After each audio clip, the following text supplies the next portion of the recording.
Assalamualaikum warahmatullahi wabarakatuh. Perkenalkan, nama saya Tarisa Salsabila dari kelas Ilmu Akuntansi Bisnis. Di sini saya akan mempresentasikan tentang kerangka konseptual teori akuntansi.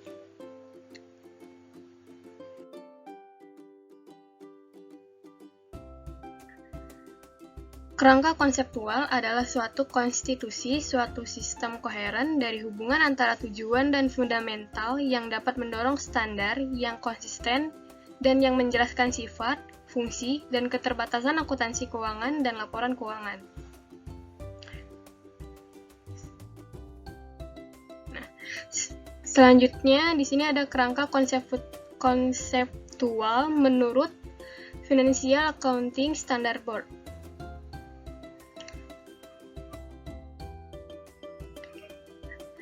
Tujuan pelaporan keuangan menurut kerangka konseptual FASB yang pertama ada berguna untuk membuat keputusan investasi serta kredit. Yang kedua ada membantu para investor dan kreditor untuk menilai jumlah, waktu, dan ketidakpastian arus kas masa depan. Yang ketiga yaitu ada tentang sumber daya ekonomi klaim terhadap sumber daya tersebut dan perubahan lainnya. Selanjutnya, karakteristik kualitatif laporan keuangan menurut kerangka konseptual FASB.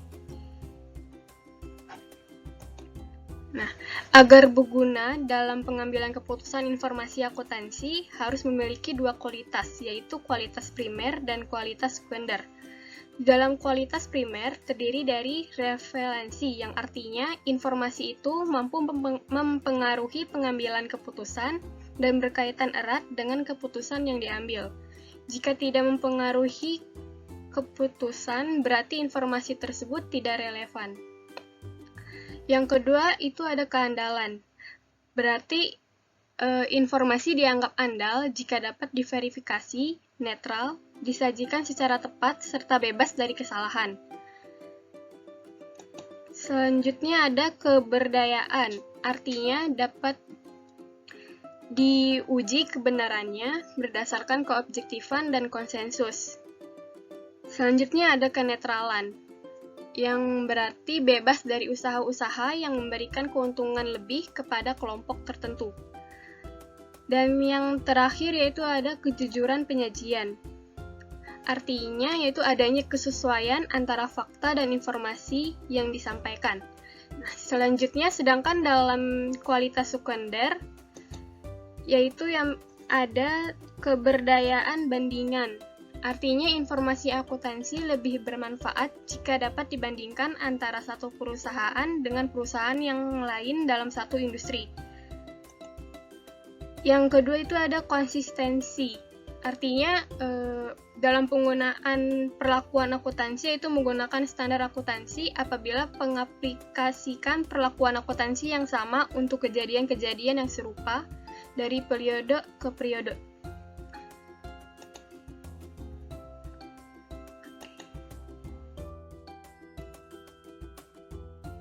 Nah, unsur-unsur laporan keuangan dalam kerangka konseptual FASB yang pertama itu ada aset, kedua ada liability, ketiga ada equity, keempat ada investment by owners, yang kelima ada distribution to owners, yang keenam ada comprehensive income, yang ketujuh ada revenue, yang kedelapan ada expense, yang kesembilan ada gains, yang kesepuluh ada loss.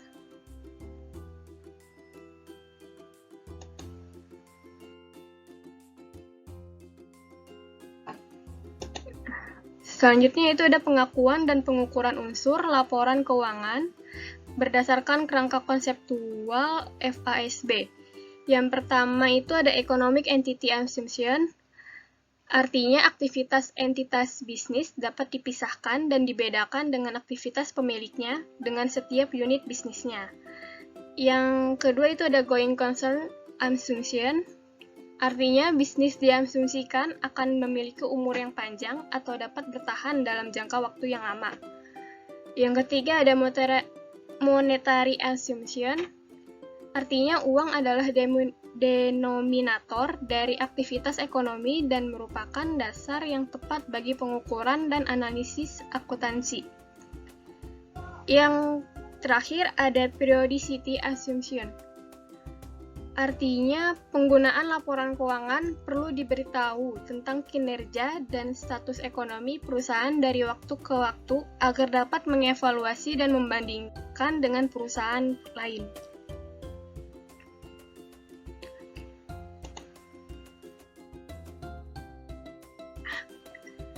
Berikutnya ada konsep modal dan pemeliharaan dalam kerangka konseptual FASB. Yang pertama itu ada cost-benefit relationship. Artinya biaya tidak boleh melebihi manfaat yang diterima dari penggunaan informasi tersebut. Yang kedua ada materiality. Artinya dianggap material jika pencantuman atau pengabaian suatu item mempengaruhi atau mengubah penilaian seorang pemakai laporan keuangan dan sebaliknya. Yang ketiga itu ada industry practice. Artinya menunjukkan karakteristik dari industri. Yang keempat itu ada konservatif.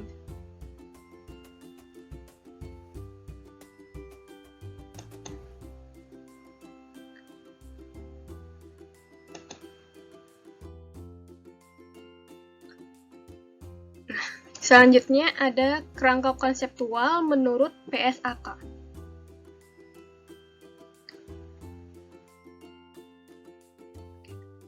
Tujuan pelaporan keuangan menurut kerangka konseptual PSAK yang pertama itu menyediakan informasi yang menyangkut posisi keuangan, kinerja, serta perubahan posisi keuangan suatu perusahaan yang bermanfaat bagi sejumlah besar pengguna dalam pengambilan keputusan ekonomi. Yang kedua, menunjukkan apa yang telah dilakukan manajemen atau pertanggungjawaban manajemen atau sumber daya yang dipercayakan kepadanya.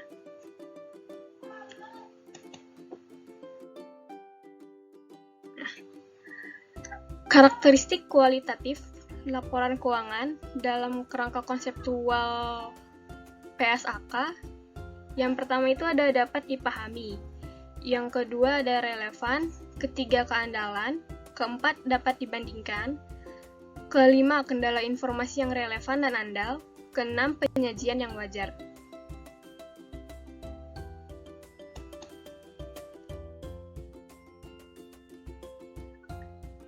Unsur-unsur laporan keuangan menurut kerangka konseptual PSAK. Yang pertama itu ada financial position yang berisi aset, liabilitas, dan equity. Yang kedua itu ada kinerja yang berisi income, expense. Yang ketiga yaitu ada capital maintenance adjustment.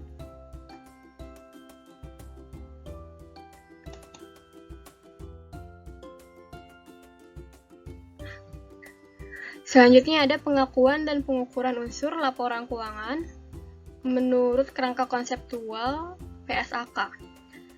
Nah, yang pertama itu melakukan pengakuan berdasarkan accrual basis, yaitu pengakuan aset, kewajiban, penghasilan, dan beban. Yang kedua itu ada going concern yang berisi biaya historis. Artinya, aset dicatat sebesar pengeluaran kas atau setara kas yang dibayar untuk memperoleh aset tersebut pada saat perolehan. Selanjutnya, biaya kini, artinya aset dinilai dalam jumlah kas atau setara kas yang seharusnya dibayar bila aset yang sama atau setara aset diperoleh sekarang. Selanjutnya, nilai realisasi. Artinya, aset dinyatakan dalam jumlah kas atau setara kas yang dapat diperoleh sekarang dengan menjual aset dalam pelepasan normal. Yang terakhir ada nilai sekarang, artinya aset dinyatakan sebesar arus kas masuk bersih di masa depan yang didiskontokan ke nilai sekarang dari pos yang diharapkan dapat memberikan hasil dalam pelaksanaan usaha normal.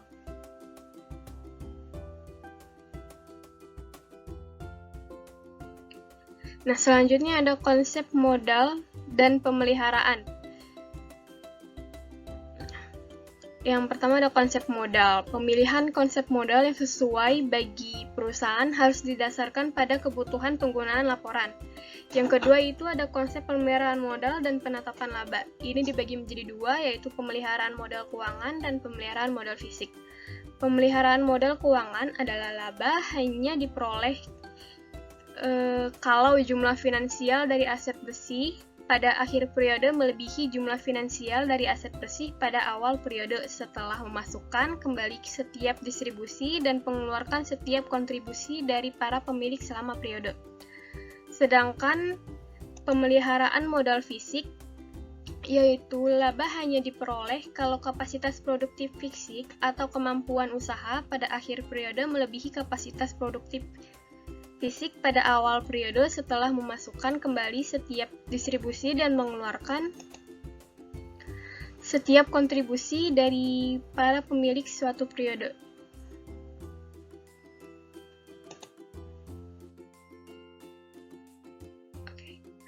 Sekian presentasi dari saya, kurang lebihnya mohon maaf.